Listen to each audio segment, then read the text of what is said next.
उम्मुल मोमिनीन हज़रत आयशा रज़ी अल्लाह ताला अन्हा से पूछा गया कि आप अलैहिस्सलातु वस्सलाम घर में कैसे थे।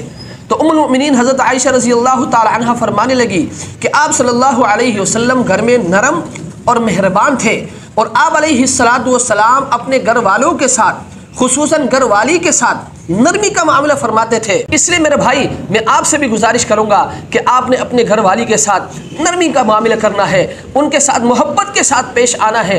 और याद रखें, अल्लाह तबारक व तआला खुद भी नरम और मेहरबान है और नरमी को पसंद फरमाते हैं, और नरमी पर वो बख्शिश फरमाते हैं जो सख्ती पर नहीं फरमाते हैं। एक और हदीस में आप अलैहिस्सलातु वस्सलाम फरमाते हैं कि जब अल्लाह तबारक व तआला किसी घर वालों के साथ भलाई का इरादा फरमाते हैं तो अल्लाह तबारक व तआला उस घर में नरमी को दाखिल फरमाते हैं। क्यों?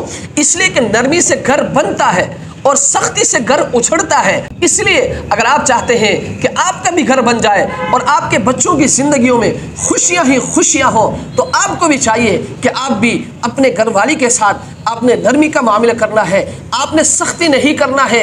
और याद रखें, जब भी आप अपने घर वालों के साथ, खुसूसन अपनी घर वाली के साथ सख्ती का मामला करेंगे तो इससे आपका घर भी उजड़ जाएगा और आपके बच्चे भी नफ्सियाती बन जाएंगे और आपके घर में सुकून भी नहीं होगा।